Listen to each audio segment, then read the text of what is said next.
Rajesh Kumar Karpura academy YouTube channel में आप तमाम साथियों का हार्दिक अभिनंदन करता हूं। आज मैं बीकॉम पार्ट 1 का सेमेस्टर जो पहला होता है फर्स्ट सेमेस्टर में फाइनेंशियल अकाउंटिंग जो मेजर बुक है उसका ऑब्जेक्टिव लेकर आया हूँ। एक तरह से कहा जाए तो पूरे बुक का ऑब्जेक्टिव इसमें समाहित है। कुल 90 से लेकर 100 लगभग 90 से 100 तक के आसपास ही इसमें ऑब्जेक्टिव दिए हुए हैं। मैंने इसमें प्रत्येक लेसन का जो बुक में दिया हुआ है वो ऑब्जेक्टिव आप लोगों को समझाने जा रहा हूँ। अगर यह आपको अच्छा लगे यह वीडियो तो ज़रूर लाइक कीजिएगा, सब्सक्राइब कीजिएगा जो भाई बंधु नहीं किए हैं, और ज़्यादा से ज़्यादा अपने ग्रुप के बच्चों में इसे फॉरवर्ड कीजिए जो इस वीडियो से वो बच्चे भी लाभान्वित हो पाएँ। आगे हम लोग देखते हैं पहला लेसन जो हमारा है लेखांकन का परिचय। लेखांकन के परिचय का यह पहला वस्तुनिष्ठ प्रश्न है। जो पुस्तपालन की दोहरा लेखा प्रणाली का आविष्कार किसने किया था? पुस्तपालन की दोहरा लेखा प्रणाली का आविष्कार लूकास पेसियोली ने किया था। पुस्तपालन एवं लेखाकर्म की प्रथम पुस्तक कब प्रकाशित हुई? तो इसकी प्रथम पुस्तक जो प्रकाशित हुई थी वो 1494 ईस्वी में हुई थी। इसके बाद हम तीसरे क्वेश्चन पर की तरफ जाते हैं। पुस्तपालन है कला, एक कला और विज्ञान दोनों। पुस्तपालन क्या है? एक कला और विज्ञान दोनों है। इसकी तरफ अगले क्वेश्चन, लेखांकन सूचनाओं के प्रयोगकर्ता कौन हैं? लेखांकन सूचनाओं के प्रयोगकर्ता सरकार हैं, जी सही, लेनदार सही, विनियोगता इन्वेस्टर सही, ये सभी। तो इसमें इसका बेहतर आंसर जो हो जाएगा वो हो जाएगा ये सभी। पुस्तपालन का उद्देश्य क्या है? लाभ ज्ञात करना, सही अभिलेख रखना, पूंजी प्रदर्शन या संपत्ति और दायित्वों का दायित्व दर्शाना। तो हमारे विचार से इसका जो सही आंसर होना चाहिए वो होगा बी नंबर पॉइंट, सही अभिलेख रखना। इसके बाद हम लोग छठे क्वेश्चन की तरफ चलते हैं। छठा क्वेश्चन हमारा है जो लेखांकन व्यवहारों को, अगला क्वेश्चन है लेखांकन व्यवहारों का लेखा करती है। लेखांकन व्यवहारों का, किस प्रकार के व्यवहारों का, किस प्रकार के ट्रांजैक्शंस का यह अपने यहाँ रिकॉर्ड रखती है? उत्पादन इकाई में हो, उत्पादन वस्तु में हो या मुद्रा इकाई। तो मेरे विचार से इसका सही आंसर हो जाएगा जो छठा है, मुद्रा इकाई, सी हो जाएगा। इसके बाद हम लोग अगले लेसन की तरफ चलते हैं। अगला लेसन जो हमारा है वो लेसन नंबर 2 है जिसका नाम है लेखांकन के सिद्धांत, अवधारणाएं तथा प्रथाएं। इसका पहला क्वेश्चन हमारा है जो लेखांकन, क्वेश्चन देखें, लाभ की आशा न करें और सभी संभव हानियों के लिए प्रावधान करें, यह नीति का कारण है। इस नीति का क्या कारण है? लाभ की आशा न करें, सभी संभावित हानियों के लिए प्रावधान करें, इस नीति का कारण है समानता की परंपरा, रूढ़िवादिता की परंपरा या प्रदर्शन की परंपरा। तो यहाँ आप जान लें इसका जो आंसर हो जाएगा रूढ़िवादिता की परंपरा। यहाँ पर इसका जो आंसर हो जाएगा, इसका जो बेहतर आंसर है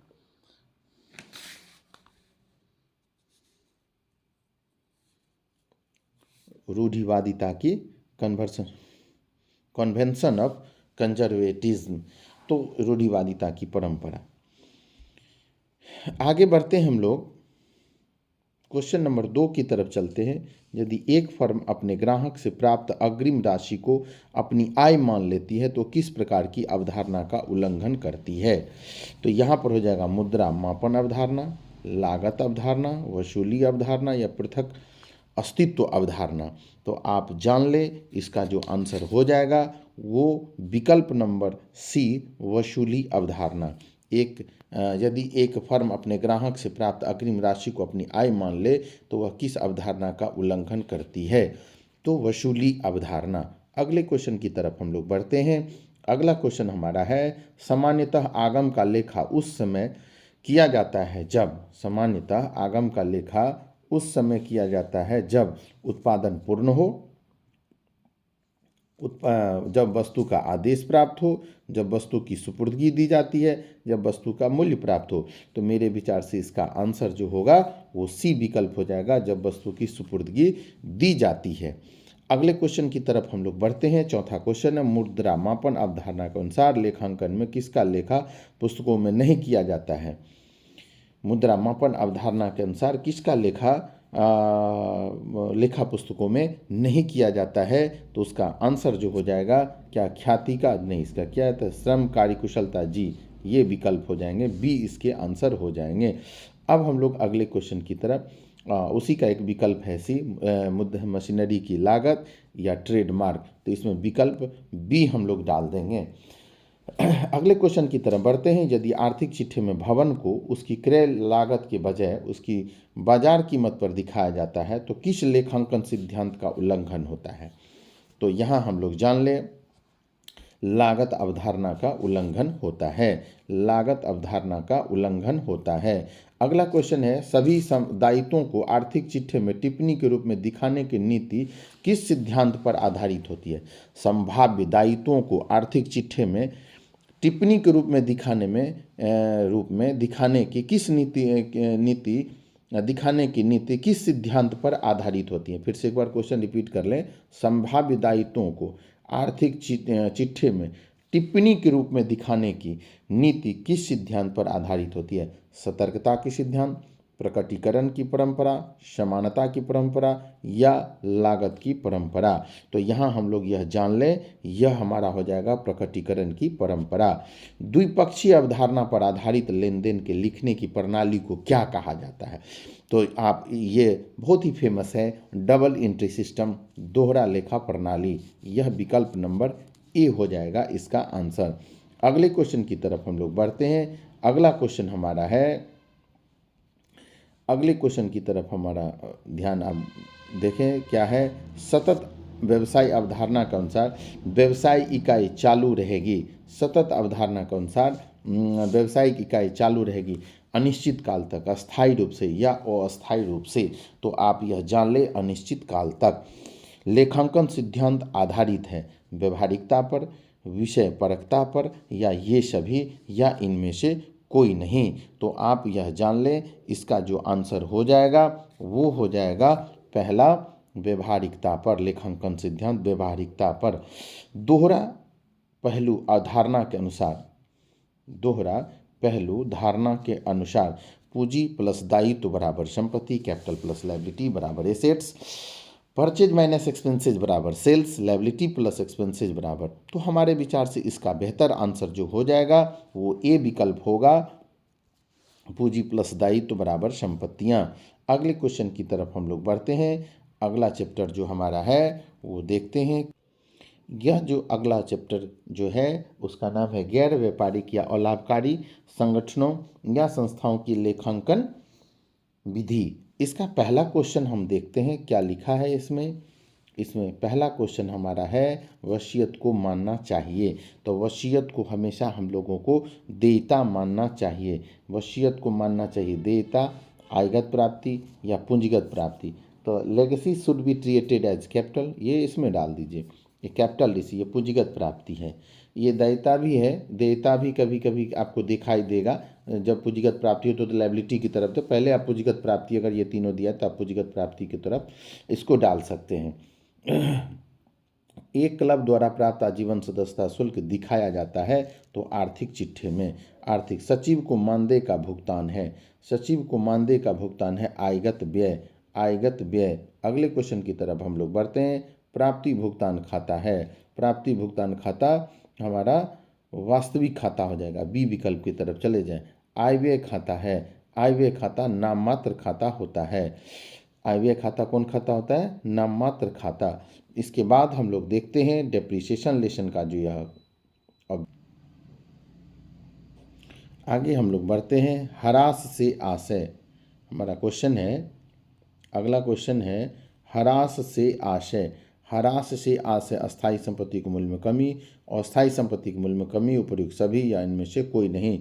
तो आप यहाँ देख सकते हैं इसके आंसर में ही या क्वेश्चन में ही स्पष्ट कर दिया है, जिसका आंसर ए हो जाएगा, अस्थायी संपत्तियों में कमी। हरास का आयोजन किया जाता है अस्थायी संपत्ति पर, चालू संपत्ति पर, कृत्रिम संपत्ति पर या उपरोक्त सभी पर। तो आप जान ले, हरास का आयोजन हमेशा अस्थायी संपत्ति पर ही किया जाता है। विकल्प नंबर ए में चले जाएं।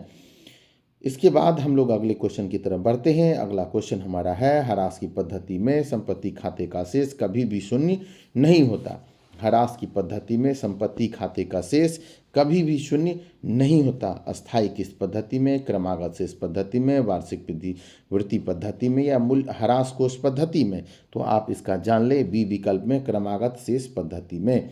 क्रमागत शेष पद्धति में मूल्य ह्रास काटे जाने का कारण है घिसावट, अप्रचलन, रिक्तता या ये सभी। तो ये सभी हो जाएगा, इसका विकल्प जो आप देखिएगा ये सभी हो जाएगा। किस संपत्ति पर ह्रास नहीं लगाया जाता है? तो आप जान लें किस संपत्ति पर ह्रास नहीं लगाया जाता है। तो आप लोगों को पहले से भी पता होगा,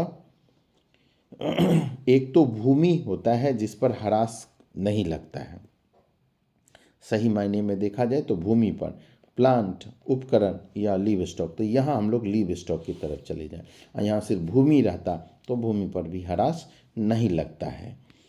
इसके बाद हम लोग अगले, किस पद्धति में प्रारंभिक वर्षों में ह्रास का चार्ज अधिक पड़ेगा? किस पद्धति में प्रारंभिक वर्षों में ह्रास का चार्ज अधिक पड़ेगा? अस्थायी किस्त पद्धति में, ह्रासित शेष पद्धति में, सिंकिंग फंड या उपरोक्त सभी। तो आप जान ले, इसका जो आंसर हो जाएगा पहला नंबर जो है, अस्थायी किस्त पद्धति में।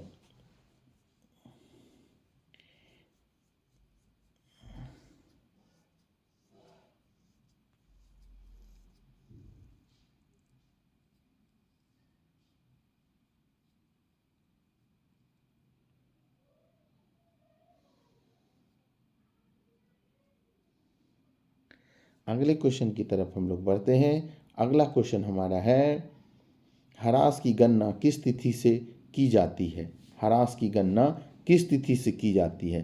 संपत्ति खरीदने, संपत्ति को लगाने, संपत्ति का उपयोग प्रारंभ करने या इनमें से कोई नहीं। तो आप जान ले, इसका आंसर हो जाएगा सही में संपत्ति का उपयोग प्रारंभ करने। ह्रास की गणना किस तिथि से की जाती है? तो संपत्ति का उपयोग प्रारंभ करने, संपत्ति का उपयोग प्रारंभ करने।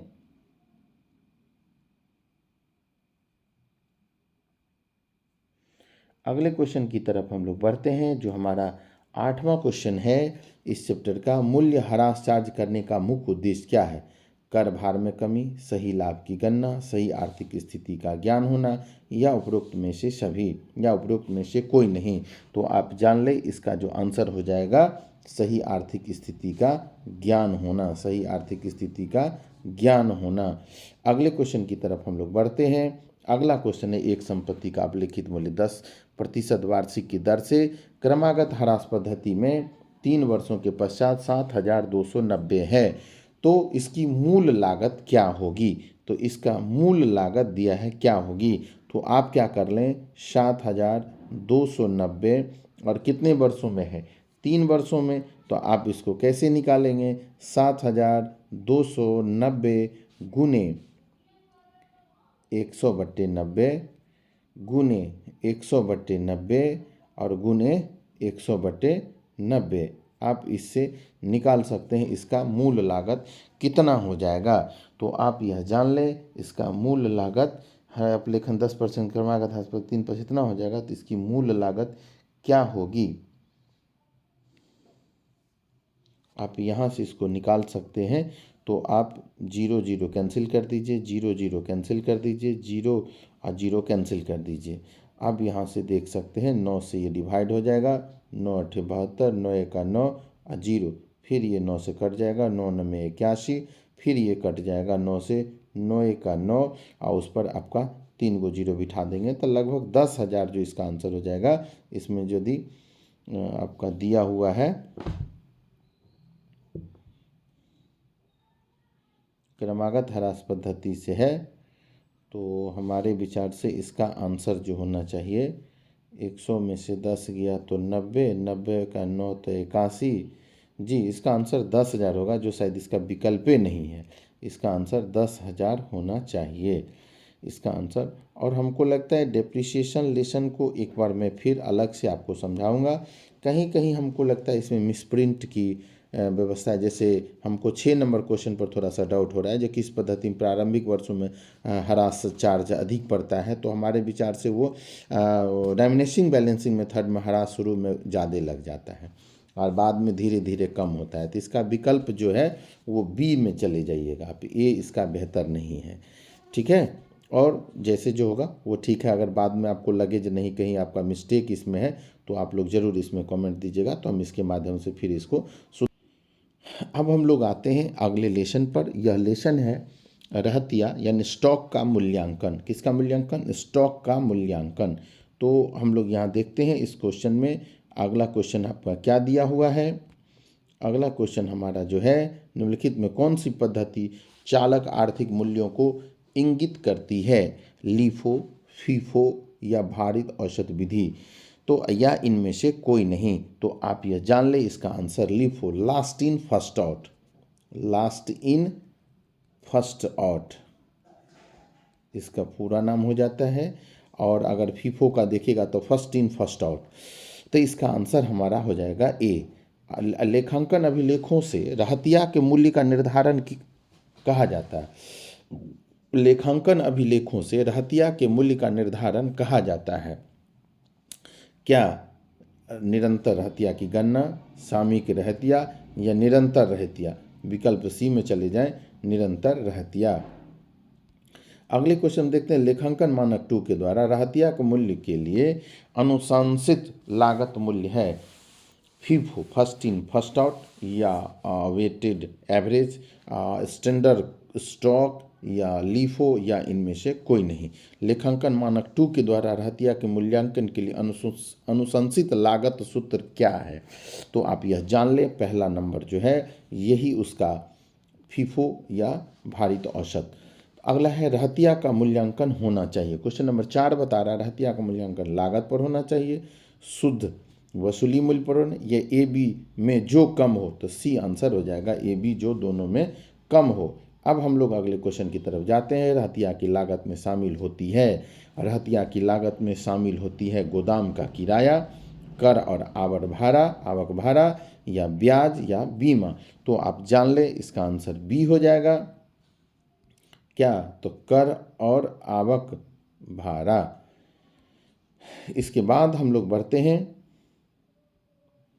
वसीयत को मानना चाहिए। तो पूंजीगत प्राप्ति एक क्लब द्वारा प्राप्त आजीवन सदस्यता शुल्क माना जाता है। तो एक क्लब द्वारा प्राप्त आजीवन सदस्यता शुल्क दिखाया जाता है आर्थिक चिट्ठे में। सचिव का भुगतान आयगत व्यय हो जाता है। अब हम लोग अगले क्वेश्चन की तरफ। प्राप्ति भुगतान खाता है, प्राप्ति भुगतान खाता वास्तविक खाता, आय व्यय खाता है नाम मात्र खाता। शायद इस चैप्टर को 2 बार दिखा दिया गया है। अब हम लोग देखते हैं अगले क्वेश्चन की तरफ, जो सिंगल एंट्री सिस्टम इकहरी लेखा प्रणाली से लिया गया। इकहरी लेखा प्रणाली का यह क्वेश्चन है। अलग अलग बुकों में, अलग अलग सेशनों में जो बुक प्रकाशित होता है उसमें अलग अलग जगहों पर जिसके कारण से आपको दिखाई दे रहा है। हो सकता है आप में इसका सीरियल ऐसा न हो, तो इसके लिए आप लोगों को ज़्यादा चिंता करने की आवश्यकता नहीं है ना। अब हम लोग इसमें देखते हैं हमारा वो जो अगला लेसन हो जाएगा वो कौन सा है। तो हमारा अगला क्वेश्चन है वो हम लोग देखते हैं, इकहरी लेखा प्रणाली। जी, बढ़ते हैं। संपत्तियों का दायित्वों पर अधिक, संपत्तियों का दायित्वों पर अधिक क्या कहलाता है? अगर संपत्ति का दायित्वों पर आधिक्य है तो वह पूंजी कहलाता है। एकांगी प्रविष्टि प्रणाली में लाभ निकालते समय आहरण की राशि में जोड़ी जाती है। एकांगी प्रविष्टि लाभ निकालते समय आहरण की राशि जोड़ी जाती है अंतिम पूंजी में, क्लोजिंग कैपिटल में। क्लोजिंग कैपिटल प्लस ड्राइंग, याद होगा आपको इसका formula, closing capital plus drawings. तो यहाँ पर हमारा हो जाएगा ए। एकांगी प्रविष्टि प्रणाली में लाभ निकालते समय अतिरिक्त पूंजी की राशि को घटाया जाता है। अंतिम पूंजी से, प्रारंभिक पूंजी से, किसी भी पूंजी से नहीं, ए बी दोनों से जिन्हें क्लोजिंग कैपिटल से। यहाँ पर 3 का जो है वो ए ही हो जाएगा। अगला क्वेश्चन हमारा है, एकांकी प्रविष्टि प्रणाली में लेखे होते हैं। लेखांकी प्रविष्टि प्रणाली में लेखे होते हैं केवल रोकर पुस्तक में, खाता बही में केवल व्यक्तिगत खातों का लेखा, रोकर पुस्तक में लेखे और खाता बही में केवल व्यक्तिगत खातों का लेखा। तो मेरे विचार से इसका आंसर यहाँ पर सी होना चाहिए। दोनों में होता है, व्यक्तिगत पुस्तकों में भी होता है और रोकर पुस्तकों में भी होता है। अगला है, सही उत्तर दीजिए। पुस्तपालन की एकल प्रविष्टि का आशय प्रत्येक व्यवहार की केवल एक प्रविष्टि। हमारे विचार से गलत। अपूर्ण द्वि प्रविष्टि प्रणाली, ये सही होगा, ये सही। इसका 5 का अगर आंसर हो जाएगा तो हम लोग इसे बी विकल्प को चुनेंगे, अपूर्ण लेखा प्रणाली। अगले क्वेश्चन की तरफ हम लोग बढ़ते हैं। एकांकी प्रविष्टि प्रणाली हिसाब किताब की सर्वोत्तम प्रणाली है, वैज्ञानिक प्रणाली है या अपूर्ण प्रणाली है? तो सी विकल्प हो जाएगा, अपूर्ण प्रणाली है। एकांकी प्रविष्टि प्रणाली हिसाब किताब की अपूर्ण प्रणाली है, यह अपूर्ण प्रणाली है। अगले क्वेश्चन की तरफ हम लोग बढ़ते हैं। अगला क्वेश्चन है, दायित्व और संपत्ति क्रमशः 87,000 92,000 अंतर की राशि होगी। तो दायित्व और संपत्ति है, दायित्व 87,000, संपत्ति 92,000, तो अंतर की राशि क्या होगी? तो आपको यहाँ दिखाई देगा अंतर की राशि। अगर संपत्ति 92 में से 87 को घटा देते हैं तो वह पूंजी के रूप में जाना जाएगा। 5,000 87 5 92, यानी 5,000 हमारा डी विकल्प पूंजी कहलाएगा। यहाँ पर पूंजी हमारा आंसर हो जाएगा। अगले क्वेश्चन की तरफ हम लोग रुख करते हैं। प्रारंभिक एवं अंतिम पूंजी ज्ञात करने के लिए स्थिति विवरण बनाए जाते हैं। प्रारंभिक एवं अंतिम पूंजी ज्ञात करने के लिए स्थिति विवरण बनाए जाते हैं, 1 2 4 या 5। तो आप 2 में चले जाएं, एक ओपनिंग स्टेटमेंट, एक क्लोजिंग स्टेटमेंट, यानी यहाँ पर आपका आंसर जो हो जाएगा 8 नंबर का बी हो जाएगा। 9 नंबर है, लेनदारों को चुकाए गए रोकर की गणना की जाती है। लेनदारों को चुकाए गए रोकर की गणना किस चीज़ से की जाती है? तो क्रेडिटर्स अकाउंट बना करके। तो इस हिसाब से हम लोग देखते हैं, इसका बी आंसर हो जाएगा, क्रेडिटर्स अकाउंट बना करके। अब हम लोग बढ़ते हैं अगले चैप्टर की तरफ, hire purchase system. Hire purchase system बढ़ते हम लोग अगले क्वेश्चन की तरफ हम लोग आ जाते हैं। अब हमारा अगला क्वेश्चन है हमारा, किराया क्रय पद्धति की दशा में संपत्ति खाते को डेबिट किया जाता है। संपत्ति खाते को डेबिट किया जाता है। तो आंसर है किराया क्रय मूल्य से, रोकर मूल्य से, तो रोकर मूल्य से बी विकल्प हो जाएगा। अगले क्वेश्चन की तरफ हम लोग रुख करते हैं। अगला क्वेश्चन हमारा है, किराया क्रय पद्धति पर बेचे गए माल की लागत को हस्तांतरित किया जाता है। किराया क्रय पद्धति पर बेचे गए माल की लागत को हस्तांतरित किया जाता है विक्रय खाता में, क्रय खाता में, या किराया क्रय व्यापारिक ट्रेडिंग खाता में, या इनमें से कुछ नहीं। तो परचेज अकाउंट में, इसका विकल्प भी बी हो जाएगा। किराया क्रय पद्धति के अंतर्गत क्रेता के द्वारा ब्याज की राशि को क्रेडिट किया जाता है। ब्याज खाते में, किराया विक्रेता खाते में, संपत्ति खाते में, या इनमें से कोई नहीं। तो क्रेता की पुस्तकों में ब्याज की राशि को क्रेडिट किया जाता है। तो आप अगर यहाँ ध्यान से देखिएगा तो विकल्प बी हो जाएगा, किराया विक्रेता खाता में interest account debit to hire vendors account, वो जर्नल एंट्री हमारा बनकर तैयार होता है। क्रेता हरास काटता है, क्रेता हरास काटता है संपत्ति के किराया क्रय मूल्य पर, संपत्ति के नगद मूल्य पर, दोनों में से जो कम हो या इनमें से कोई नहीं। तो आप आंसर इसका देखेंगे तो इसका सही विकल्प हो जाएगा बी विकल्प, संपत्ति के नगद मूल्य पर हरास काटा जाता है। अगले क्वेश्चन की तरफ हम लोग रुख करते हैं। किराया विक्रेता द्वारा माल की जब्ती पर संपत्ति खाते के शेष को हस्तांतरित किया जाता है। तो लाभ हानि खाता में, जी नहीं, बी विकल्प हो जाएगा, जो किराया विक्रेता खाता में। अगला क्वेश्चन हम लोग देखते हैं, किराया विक्रेता द्वारा माल की जब्ती पर संपत्ति खाते के शेष को किस खाते में? तो किराया हायर वेंडर्स अकाउंट। तो वहाँ पर हम लोग अगले क्वेश्चन की तरफ रुख करते हैं। अगला क्वेश्चन हमारा बता रहा है, जो किराया क्रय मूल्य 1,20,000 है, ब्याज की दर 5%, किस्तों की संख्या 3, तो 5% की दर से 3 वर्ष के लिए 1 वर्ष के वार्षिकी का मूल्य, तो रोकड़ मूल्य क्या होगा। तो आप क्या करें, यहाँ पर हम लोग देखते हैं इसके बाद, तो इसका आंसर 3,26,790 हो जाएगा। वो 1,20,000 को क्या करना है, तो 2.72325 से मल्टीप्लाई कर देना है। जो रिजल्ट आएगा वही आपका आंसर हो जाएगा।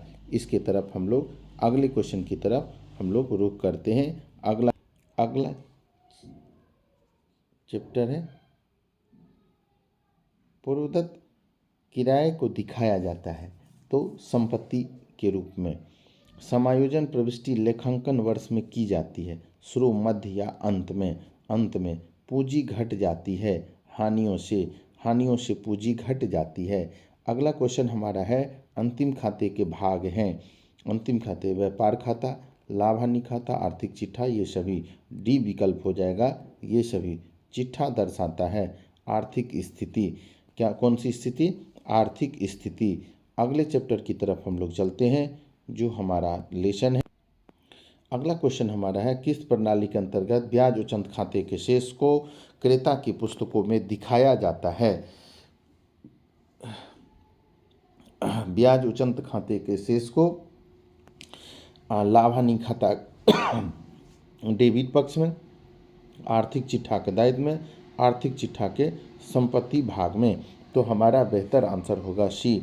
किस प्रणाली के अंतर्गत समझौते पर हस्ताक्षर करते समय रोकड़ को माल के क्रेता द्वारा डेबिट किया जाता है, संपत्ति खाते को, क्रय खाते को या विक्रेता खाते को। तो इसका जो सही आंसर होगा क्रय खाते को।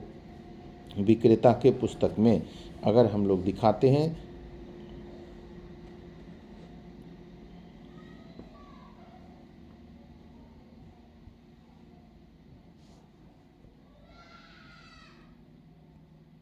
आंसर जो हो जाएगा वह हमारा विकल्प नंबर सी हो जाएगा।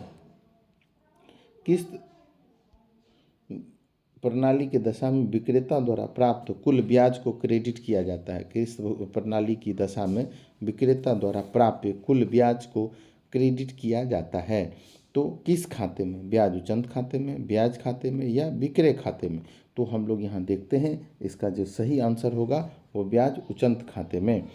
जब क्रेता समझौते पर हस्ताक्षर के समय कुल रोकड़ मूल्य से संपत्ति खाता दिखाता है, कुल रोकड़ कीमत के समतुल्य, कुल किस्त की कीमत के समतुल्य या दोनों में से कोई नहीं। तो हमारा आंसर हो जाएगा कुल रोकड़ कीमत के समतुल्य। अब हम लोग अगले क्वेश्चन की तरफ बढ़ते हैं। अगला क्वेश्चन है आपका रॉयल्टी लेसन से अधिकार शुल्क खाता की प्रकृति होती है। Nominal account, personal account, real account या नन ऑफ दीज। तो आप जान ले यह नॉमिनल अकाउंट होता है। पट्टाधारी द्वारा देय अधिकार शुल्क को डेबिट किया जाता है। पट्टाधारी द्वारा देय अधिकार शुल्क को लेसी द्वारा जो रॉयल्टी देना होता है तो उसके लिए डेबिट क्या किया जाता है। तो आप जान लें उसके लिए हम royalty account debit to landlord account, royalty account debit to landlord account हमारा एंट्री हो जाता है। जब लौहकार राशि को वसूल किया जाता है तो पट्टाधारी के पुस्तकों में डेबिट किया जाने वाला खाता होता है। जब लौहकार की राशि को वसूल किया जाता है तो पट्टाधारी की पुस्तकों में डेबिट किया जाने वाला खाता होता है लाभ हानि खाता, भूस्वामी खाता या अधिकार शुल्क खाता। तो लौहकार की राशि को जब वसूल किया जाता है तो लैंडलॉर्ड को डेबिट किया जाता है पट्टाधारी के पुस्तकों में। तो इस हिसाब से हमारा जो आंसर निकल कर आया वो बी विकल्प आया। हम बी विकल्प पर चले जाते, बी विकल्प आंसर हो जाएगा। अब हम लोग अगले क्वेश्चन की तरफ बढ़ते हैं। हमारा चौथा क्वेश्चन है पट्टेदार द्वारा अर्जित अधिकार शुल्क को क्रेडिट किया जाता है। पट्टेदार द्वारा अर्जित अधिकार शुल्क की राशि को क्रेडिट किया जाता है तो वो हमारा हो जाएगा रॉयल्टी रिसीवेबल अकाउंट में। जब पट्टेदार भुगतान प्राप्त करता है तो वह क्रेडिट करता है। जब पट्टेदार भुगतान प्राप्त करता है तो वह क्रेडिट करता है। तो किस खाते को क्रेडिट करता है, तो वह लेसी अकाउंट को क्रेडिट करता है। अब अगले क्वेश्चन की तरफ हम लोग जाते हैं। लौहकारी राशि के शोधन के समय पट्टाधारी का अधिकार संबंधित होता है प्रथम 3 वर्षों तक, समझौतों की शर्तों तक, अगले 2 वर्षों तक, या इनमें से कोई नहीं। तो आप यह जान ले, इसका जो आंसर हो जाएगा वो सबसे बेहतर बी विकल्प होगा, समझौते की शर्तों तक। समझौतों की शर्तों तक न वसूल होने वाली राशि, लहुकार राशि को हस्तांतरित किया जाता है तो लाभ हानि खाते में, लाभ हानि खाते में हस्तांतरित किया जाता है। अगला क्वेश्चन हमारा है अधिकार शुल्क खाता है। अधिकार शुल्क खाता नॉमिनल अकाउंट है, जैसा कि इसमें पहले हम लोग चैप्टर में देखे थे। कौन सा अकाउंट है? नॉमिनल अकाउंट है। अब मेरा अगला क्वेश्चन हो जाता है ब्रांच लेसन से। अब हम लोग आ गए ब्रांच में, देखते हैं देनदार प्रणाली के अंतर्गत शाखा खाता होता है। देनदार प्रणाली के अंतर्गत देनदार प्रणाली नॉमिनल अकाउंट होता है। शाखा अंतिम खाता प्रणाली के अंतर्गत शाखा खाता निम्नांकित प्रकृति का होता है। शाखा अंतिम खाता प्रणाली के अंतर्गत शाखा खाता निम्नांकित प्रकृति का होता है, तो वहाँ पर हो जाएगा पर्सनल अकाउंट में आ जाता है। अगले क्वेश्चन की तरफ हम लोग बढ़ते हैं। जब शाखा को माल विक्रय मूल्य पर भेजा जाता है तो माल के मूल्य को इसके द्वारा समायोजित किया जाता है। माल को शाखा खाता में डेबिट करके, माल को शाखा खाता में क्रेडिट करके, स्टॉक रिजर्व अकाउंट में, क्रेडिटिंग स्टॉक रिजर्व अकाउंट में। तो आप यहाँ ध्यान रखें, इसका जो आंसर हो जाएगा जब शाखा को माल का विक्रय मूल्य पर भेजा जाता है तो माल के मूल्य को इसके द्वारा समायोजित किया जाता है। तो इसके द्वारा समायोजित किया जाता है तो माल को शाखा के क्रेडिट करके, यहाँ पर जो हमारा आंसर हो जाएगा माल को शाखा खाता में समायोजित करने के लिए आपको माल को शाखा खाता में क्रेडिट करना पड़ता है।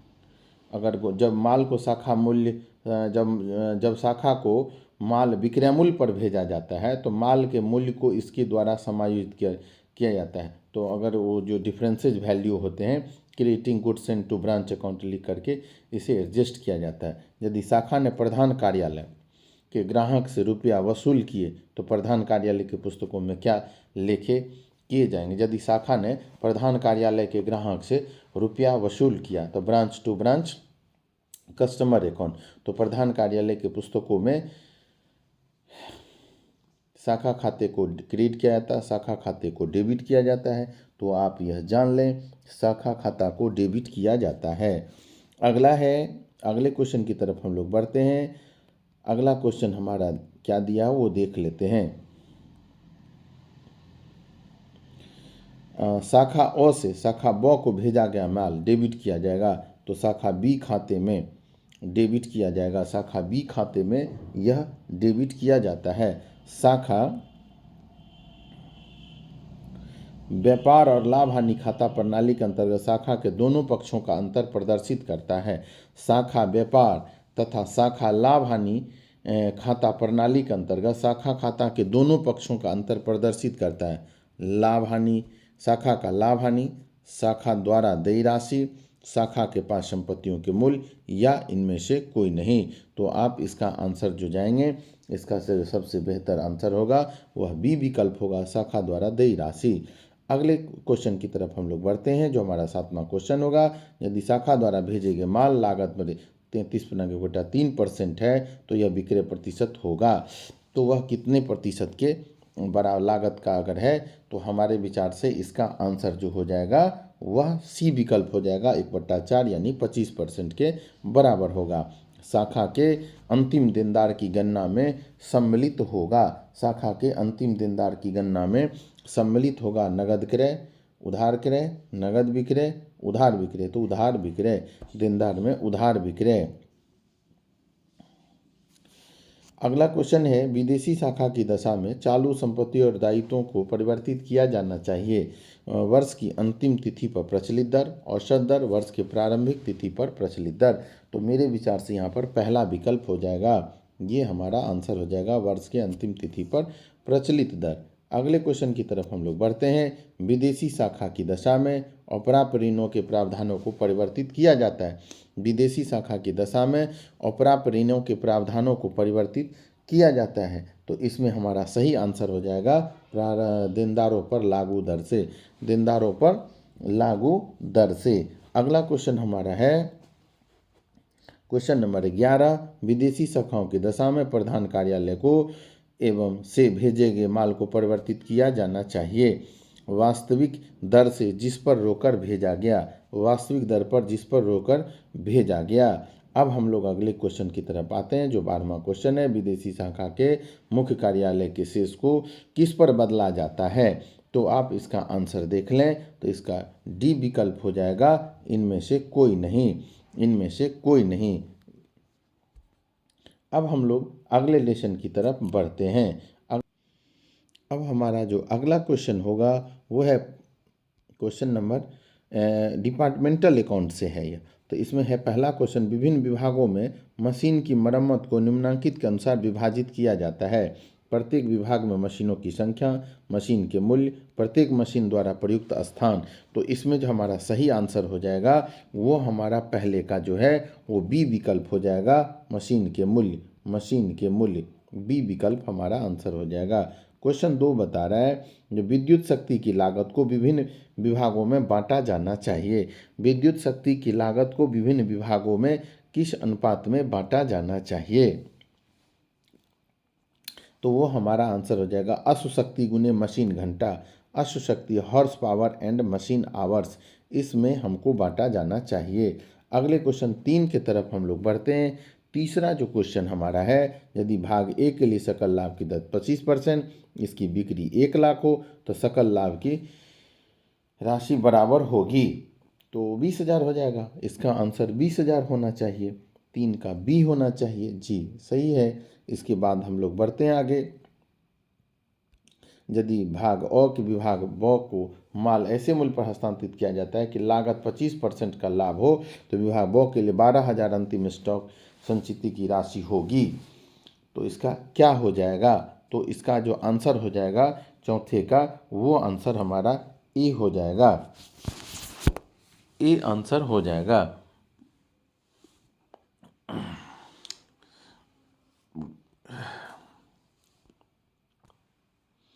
तो हमारा यहाँ पर जो आंसर हो जाएगा 12,000 रुपया के लाभ हो तो विभाग बी के लिए 12,000 का 20% 24,000, क्योंकि 25 है लागत पर, तो वो हो जाएगा 20%, इस हिसाब से 12 दूनी 24।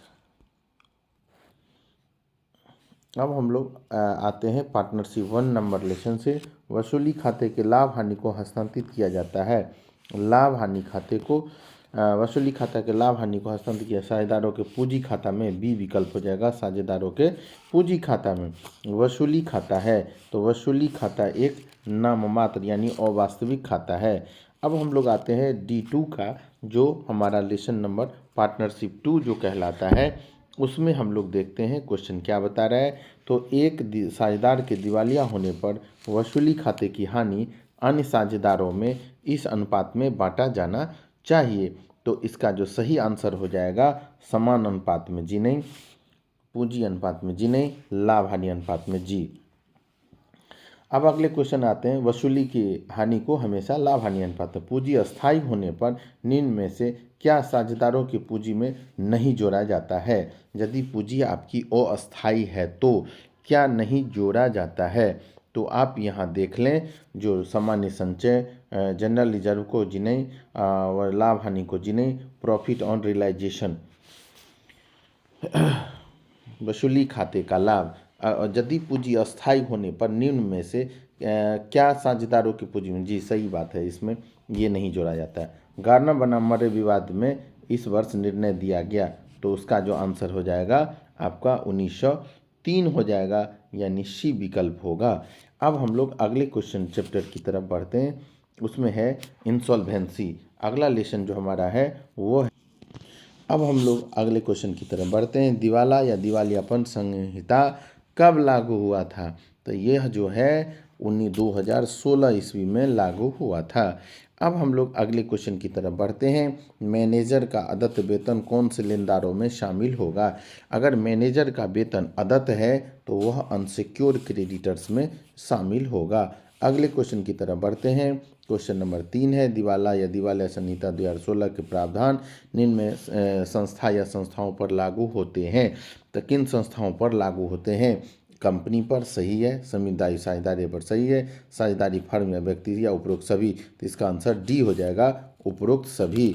अगला क्वेश्चन आपका है, एक लेनदार दिवाला संकल्प प्रक्रिया प्रारंभ करने के लिए आवेदन दे सकता है स्वयं, संयुक्त रूप से अन्य लेनदारों के साथ, संकल्प पेशेवर, या इनमें से किसी एक के द्वारा। तो आप इसका आंसर डी में चले जाएं, इनमें से किसी एक के द्वारा। इस प्रकार से हमने बारी बारी से सारे क्वेश्चनों का आंसर चैप्टर वाइज देने का प्रयास किया। आपको अगर इसमें से किसी भी ऑब्जेक्टिव पर लगे, आप कमेंट के माध्यम से कहिएगा, क्योंकि एक साथ मैराथन क्लास के तौर पर यह दिया गया है, जो पूरे बुक का ऑब्जेक्टिव हमने इसमें देने का प्रयास किया, तो कहीं ना कहीं मिस्टेक हमसे हो सकता है, तो आप इसे ध्यान से देखें। और मैं प्रयास करूंगा जो जितने भी ग्रेजुएशन वाले बच्चे हैं उनके पास यह वीडियो ज़रूर भेजिए, इससे वो लाभान्वित होंगे। धन्यवाद।